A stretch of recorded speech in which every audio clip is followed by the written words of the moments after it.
इस सेशन में हम बात कर रहे हैं हमारे चैप्टर की which is biodiversity and conservation. In situ on site conservation, उसके नेचुरल हैबिटेट से जो रिजेंबल करे एकदम, और दूसरी है एक्स सीटू कंजर्वेशन। तो आज इस वीडियो में हम डिटेल में जानेंगे about the ex situ conservation as you can see. So there are multiple types जिसमें हमने ex situ conservation को डिवाइड किया है। एक है botanical gardens, zoological parks, second is gene banks, third is cryopreservation, fourth is wildlife safari parks. Hi everyone, I Dipali welcome all of you to Infinity Learn by Sri Chaitanya. इस session में हम बात कर रहे हैं हमारे chapter की which is biodiversity and conservation. Biodiversity को कंजर्व करने की बात आए तो हमने देखा कि हम बायोडाइवर्सिटी को दो तरीके से कंजर्व कर सकते हैं। एक होता है इन सीटू कंजर्वेशन, जहां हम किसी भी स्पीशीज को उसके नेचुरल एनवायरनमेंट में कंजर्व करते हैं, और दूसरी कंजर्वेशन होती है हमारी ex situ conservation. In situ on site conservation, उसके नेचुरल हैबिटेट से जो रिजेंबल करे एकदम, और दूसरी है एक्स सीटू कंजर्वेशन। तो आज इस वीडियो में हम डिटेल में जानेंगे about the ex situ conservation as you can see. अब एक्स सीटू कंजर्वेशन को हम ऑफ साइट कंजर्वेशन भी बोलते हैं। जैसे अगर आप ये एग्जाम्पल देखो तो आपको एक बड़ा सा एक्वेरियम नजर आ रहा है। एक्वेरियम में फिशेस हैं, बट ये ओशियन तो नहीं है, ये नेचुरल एनवायरनमेंट तो नहीं है। तो इस तरीके से हमने इसको बोला कि ये एक्स सीटू कंजर्वेशन का एक टाइप है। अब अगर हम डिटेल में समझें एक्स सीटू कंजर्वेशन को, so there are multiple types जिसमें हमने एक्स सीटू कंजर्वेशन को डिवाइड किया है। एक है botanical gardens, zoological parks, second is gene banks, third is cryopreservation, fourth is wildlife safari parks. चलिए अब इन चीजों को देख लेते हैं एक एक करके।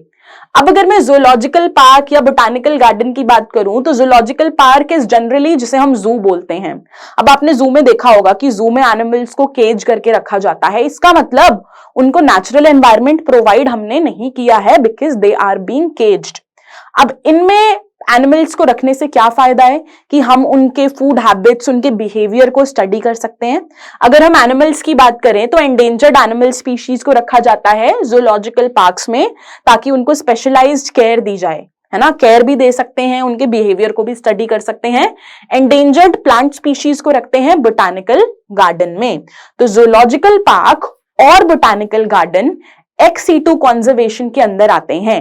अब यहां से एक सवाल बनता है, एक वर्ड है national parks. Everyone, national parks को हमने इन सीटू कंजर्वेशन में पढ़ा है।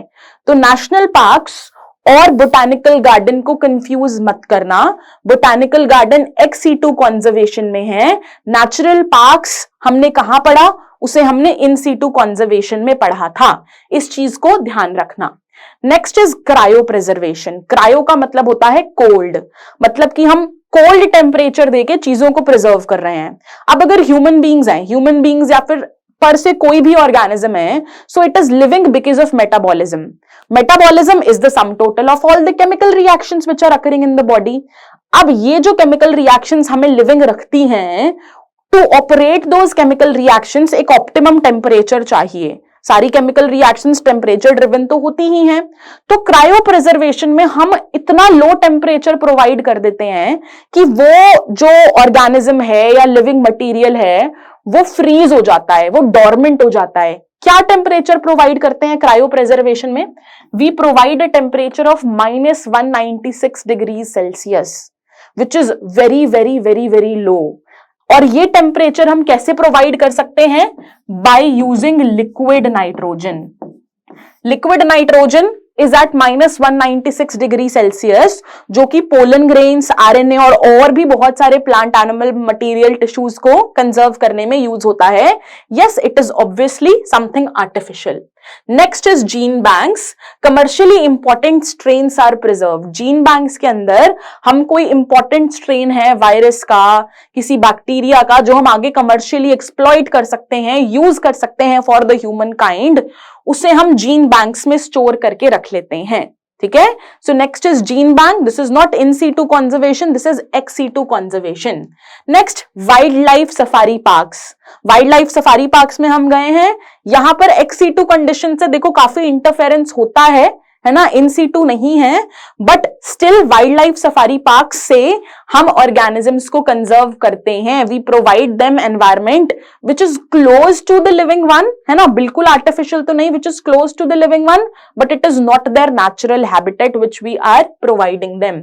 तो याद रखो, इसको किससे कंपेयर करें, बायोस्फीयर रिजर्व से कर सकते हैं, है ना, सेंचुरी से कर सकते हैं कि वो क्या थे, इन सीटू कंजर्वेशन, और वाइल्ड लाइफ सफारी पार्क्स क्या है, ex situ conservation. So you must know to distinguish in situ and ex situ conservation after knowing both of them separately. क्योंकि जब क्वेश्चन आएगा, जब सवाल आएगा, तो उसके अंदर तो सारे ऑप्शंस मिक्स्ड होंगे, तो आपको क्लैरिटी ऑफ कॉन्सेप्ट होना यहां पर बहुत ही जरूरी हो जाता है। I hope you all understood it, everyone. Thank you so much. I'll see you soon. Take care.